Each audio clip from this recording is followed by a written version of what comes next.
Verso 9, Deus percebe aqui, ó, roubo, violência e falsa adoração. Vamos ver isso no verso 9? Acompanha pela sua Bíblia, eu estou lendo na versão Nova Tradução na linguagem de hoje. Então talvez a sua tradução seja diferente, mas a ideia é a mesma, tá? Então estou usando a Nova Tradução na linguagem de hoje. Por que estou fazendo isso? Porque fica muito mais fácil a leitura e muito mais fácil a compreensão, mesmo com palavras diferentes. A ideia é a mesma. O que Deus viu lá no verso 9? Deus viu roubo, Deus viu violência, ele viu falsa adoração. Diz o texto assim: castigarei também todos os que me adoram como os pagãos adoram os seus deuses. Olha a comparação. Tem um povo adorando a Deus como se faz no mundo. É um culto que não é de acordo com a Bíblia. Uma frase que se usa muito hoje. Não é um culto cristocêntrico. Acho interessante essa frase. Então o povo está indo para o culto, estão indo para a adoração, mas a adoração não está compatível com aquilo que Deus quer. Tá? Como os pagãos adoram seus deuses e aqueles que enchem o templo do seu Deus com presentes que ajuntaram por meio de roubo e violência. Então as pessoas ganharam coisas, olha só, pessoas ganharam coisas de forma ilícita. O cara foi lá, tomou algo de alguém e agora é um bem, ele é dele, tá? Só que ele quer oferecer isso no culto. Pensa na cena, o camarada rouba o carro de um sujeito e chega no culto, ó, eu quero oferecer esse carro aqui. Misericórdia, gente. Estou dando um exemplo bem pesado, porque é isso que aconteceu na época. Pessoas tomavam posses de outras pessoas, tomei um terreno de alguém, chego lá no culto e digo assim, ó, estou oferecendo esse terreno aqui porque é meu e está desabitado lá e tal, toma aqui. Eu vi um pastor contar um caso esses dias de alguém que doou para a igreja um carro cheio de multa, um carro com muitas dívidas. Gente, não se faz isso. Presta atenção que isso aqui é interessante. O que eu vou oferecer para o Senhor tem que fazer sentido. Outro exemplo sobre isso, sobre essa questão de um culto que não agrada a Deus, porque doação faz parte de culto. Doar é bíblico. Doar é uma ação que mexe com o mundo espiritual, sabe? Deus ama o que dá com alegria, já dizia o apóstolo Paulo. Tem pessoas que vão doar roupas. Agora estamos no período de inverno. Estou gravando esse vídeo já em final de maio, né, de 2024. Daqui para frente nós estamos transicionando para o inverno, tá? Saindo do outono, inverno. Então agora a estação já começa a ficar frio. E aí acontece o seguinte: as igrejas começam a mobilizar-se na ação social, juntando alimentos, né, agasalho para atender a necessidade da população que mora nas ruas. E é muito comum, gente, quando nós recebemos doações, naquele processo de triagem, a gente tem que observar o estado de conservação das roupas, para saber se realmente faz sentido dar aquela roupa para as pessoas que estão nas ruas.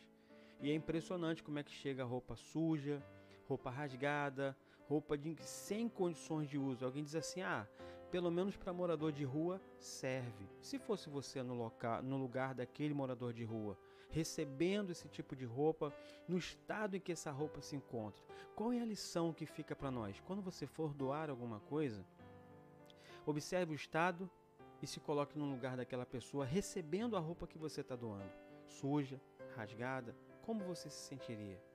Gente, eu aprendi uma coisa poderosa. O mal que eu não quero para mim, eu não desejo para ninguém. Guarda isso no teu coração. O mal que eu não quero para mim, eu não desejo para ninguém. Sabe? Porque as pessoas que estão lá, Deus sabe o motivo. Mas Deus pode usar você para ser um instrumento de representação do amor divino. Como é que você pode fazer isso? Dê uma roupa limpa. Dê uma roupa digna de ser usada. Não precisa ser nova, zero, com etiqueta. Mas roupa em condições de uso, que vai durar mais 1 ano, mais 2 anos. Eu já ganhei várias roupas de doação e não me envergonho disso. E me fez bem saber que alguém doou algo que para mim foi útil. Eu usei durante muito tempo. Teve roupas que eu usei em condições de uso, pude doar para outras pessoas usarem. Então seja um instrumento de Deus. Deus olhou para aquilo tudo lá e disse, está tudo errado. Verso 12 tem a visão distorcida sobre Deus. Ou seja, o que eles pensam de Deus, eles pensam que Deus não se importa com o pecado. Deus não se importa com o erro. Olha só, verso 12 diz assim: naquele dia eu vou pegar lamparinas e revistar a cidade de Jerusalém. Castigarei todos os que estão tranquilos e satisfeitos. Os que pensam assim: o Senhor não vai fazer nada, não vai salvar nem castigar. Olha como é que eles pensavam. Deus não está nem aí para essa questão de salvação e punição, castigo, nada disso. Ou seja, o pensamento deles é: Deus criou o mundo, mas não interfere na ação do homem. O homem responde por si, aquilo que ele fizer é por conta dele. Gente, não é assim. Os padrões de Deus vão além da nossa intelectualidade, sabe? A maneira de Deus ver... Por quê, gente? Presta atenção. Quando Deus nos vê errando, Ele já sabe a consequência daquilo. Para nos livrar dessa consequência, Ele traz um despertamento, Ele traz a Bíblia, Ele traz a palavra, Ele traz os profetas, Ele traz o ensino, para que a gente possa entender o que Ele quer de nós e o que é bom para nós. Por exemplo, Moisés, instruído por Deus, reúne o povo e lança a seguinte informação: o Senhor manda dizer o seguinte para vocês: ponho diante de vocês a bênção e a maldição, escolham a bênção para que vivam. Então ele está dizendo, tem um caminho bom e tem um caminho mau, mas o caminho que garante a vida é o bom. E aí eu pergunto para você, que caminho você está seguindo? No capítulo 3, versos do 1 ao 3, mas também, adicionando a isso, a essa informação, o livro de Ezequiel 22, 27, vamos juntar aqui essas duas informações. E o que nós vamos ver aqui? Deus olhou para Jerusalém e o que ele viu e pôs nesses dois livros: corrupção, perseguição, covardia e intransigência. O que é intransigência? Deus não gosta, pessoas que não gostam de ser corrigidas. Além disso, Deus também viu abuso de poder. Então vamos fazer uma análise aqui desses versículos, começando por Sofonias, que nós estamos.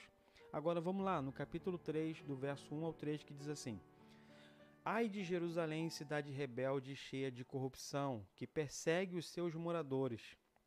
Jerusalém não escuta o que o Senhor Deus diz, nem quer que ele a corrija. Não confia no seu Deus, nem procura sua ajuda. As suas autoridades são como leões que rugem, e os juízes são como lobos ferozes que devoram tudo de uma vez, sem deixar nada para o dia seguinte. Em Ezequiel 22, 27, diz assim o texto: seus oficiais são como lobos que despedaçam suas presas e derramam sangue e matam gente para obter ganhos injustos. Covardia, gente. Covardia, abuso de poder, desrespeito a Deus, tudo isso nesse cenário de Jerusalém. As autoridades estão tirando dos pobres, os ricos ficando mais ricos, os pobres ficando mais pobres. Injustiça social, quando nós vimos lá no início, o contexto histórico é isso. As pessoas que têm poder e autoridade estão passando atropelando, literalmente atropelando a população. Então os pobres vão ficando na condição mais crítica, entrando em estado de miséria, enquanto os ricos vão crescendo a sua economia, os seus lucros, tudo isso de forma errada. Agora, triste notícia, isso aqui se refere ao povo de Deus. Gente que sabe o certo, mas decide viver de forma errada.